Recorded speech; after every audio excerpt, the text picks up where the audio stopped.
Hello everyone and welcome back to another Babbling Irons video with myself and Sloth today. Football is back, Sloth. After the international upset, we're now back with West Ham. I was excited for pre-season and yeah, it was, again, minutes in the bank against a team which I'm going to try and pronounce as Ferencvaros.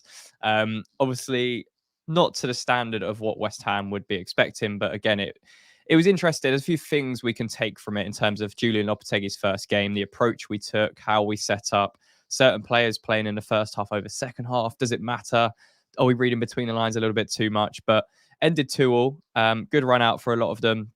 Obviously, we had kind of a mixed 11 kind of throughout the first 45 and the second 45 with a lot of different players, including Danny Ings, who got on the score sheet, as we could see in that image there. And obviously, Aged as well got the second after we went 2-0 down. So let's focus on the first half and the first 11 that came out, because a few notable things from that half that I took anyway was, number one, that Kilman was playing straight away over Aged and Zuma, and Mavropanos was his partner.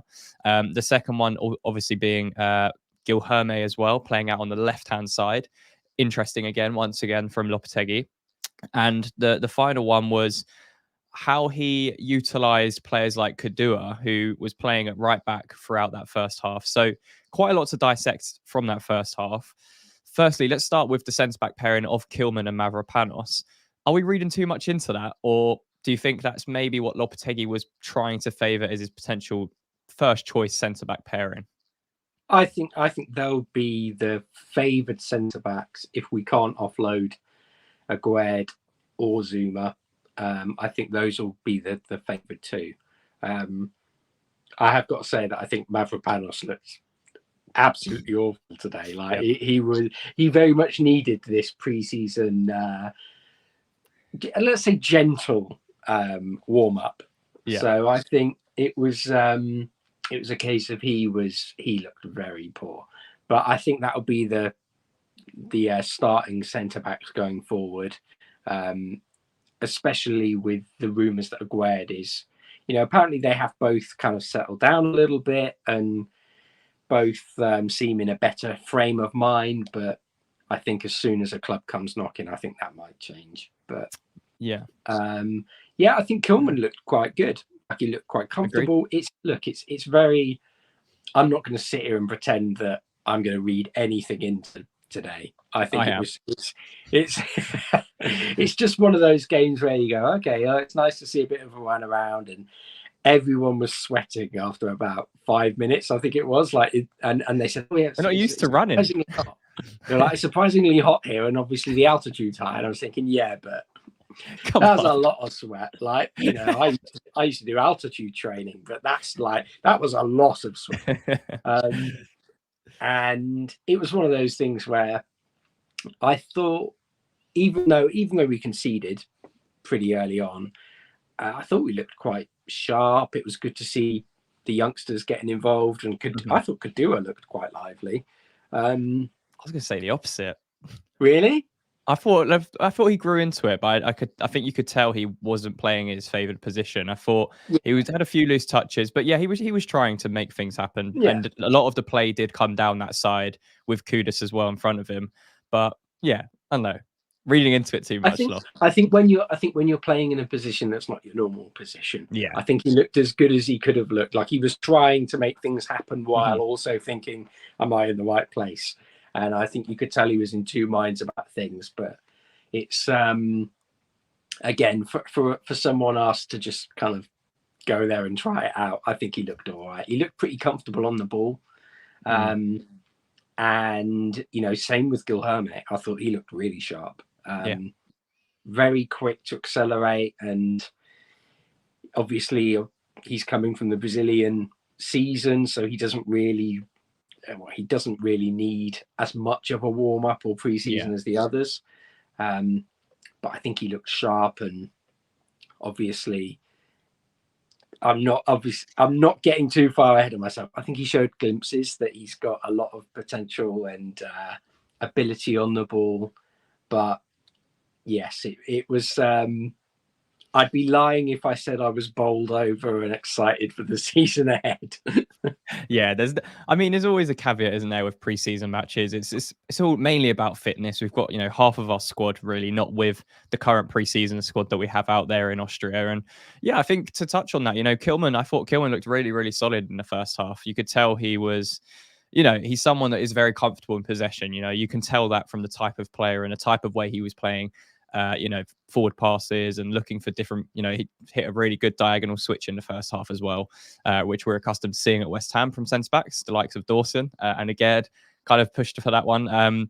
But yeah, I thought Mavropanos, man, the first goal we didn't see because there was a drinks break and the stream just cut out for everyone. So God knows what happened with the first goal. Kilman could have had an absolute stinker. I'm sure the highlights will come out after we film this. But yeah, the second goal, Mavropanos firstly gives the ball away. Like we have comfortable possession with the ball. He just kicks it out of play, misplaced pass, thinking, okay, fine, right, reset.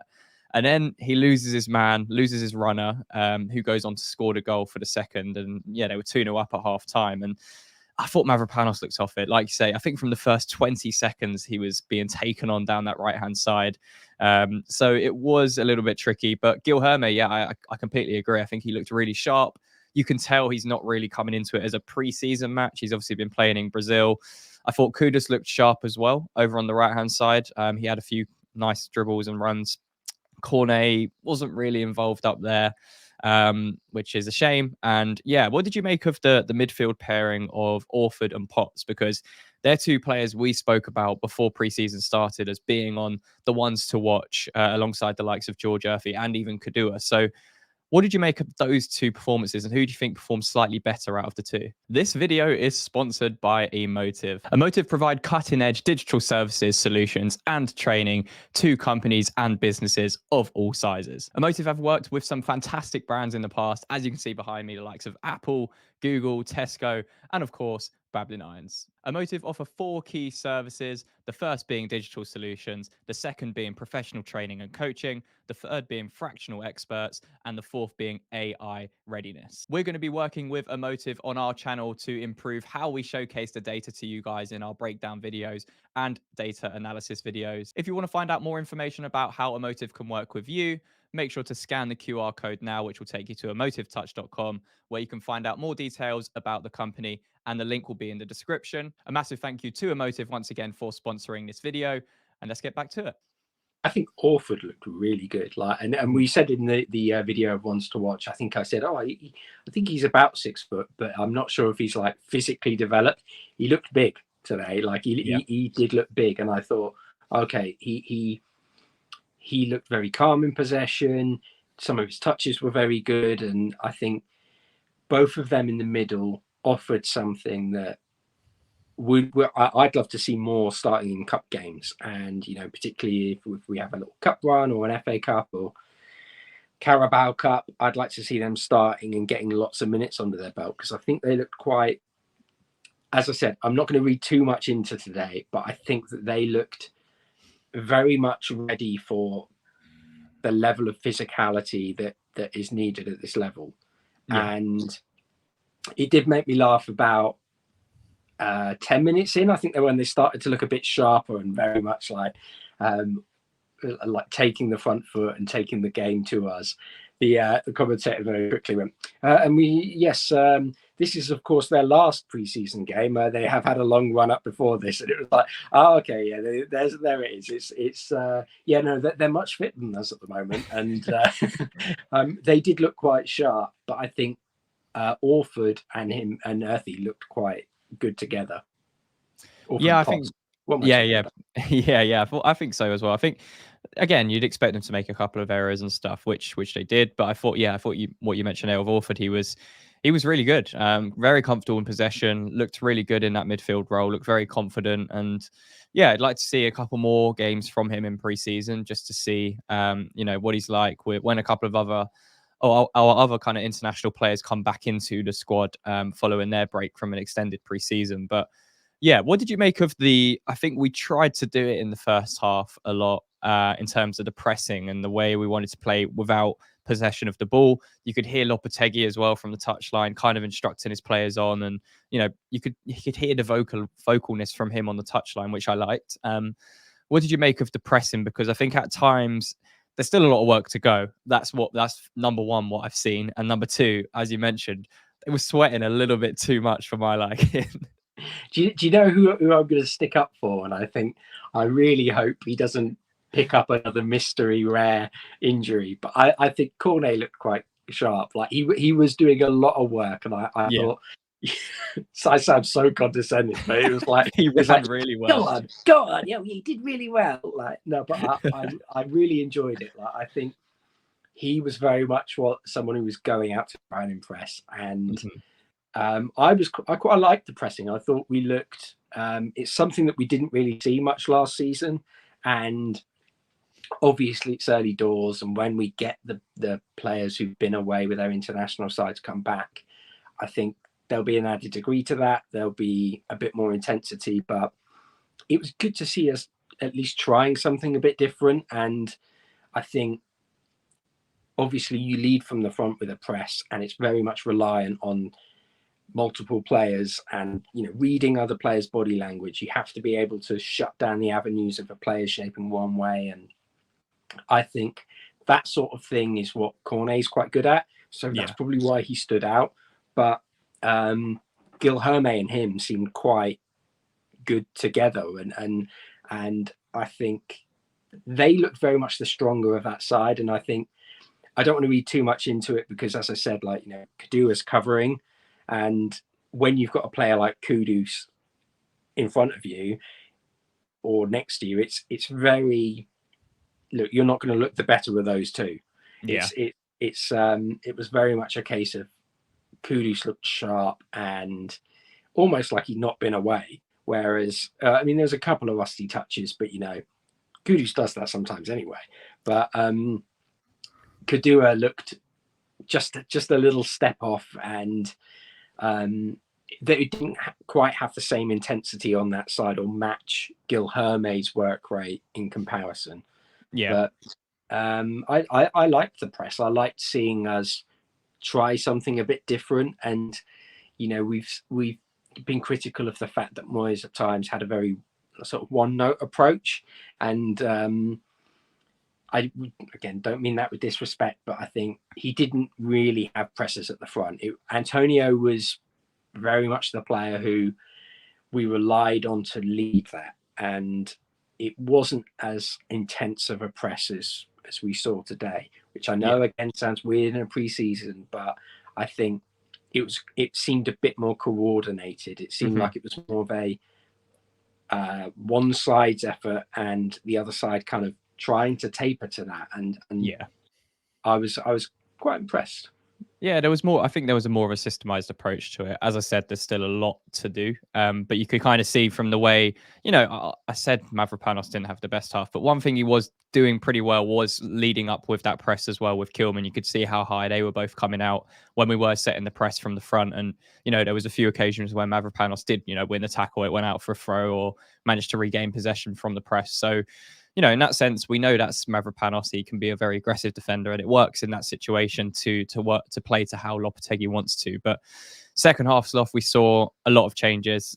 Just going to read them off so I don't get it wrong. So Casey came in, Patrick Kelly, George Murphy, Emerson, Andy Irving, Danny Ings, Aged, Zuma, and obviously big Wes Foderingham in goal, who got a clean sheet. Got a clean sheet today. So he got lucky to keep a clean sheet, really, with some of the chances they had. But we came out pretty much instantly, got a goal back, as we showed at the beginning of the video.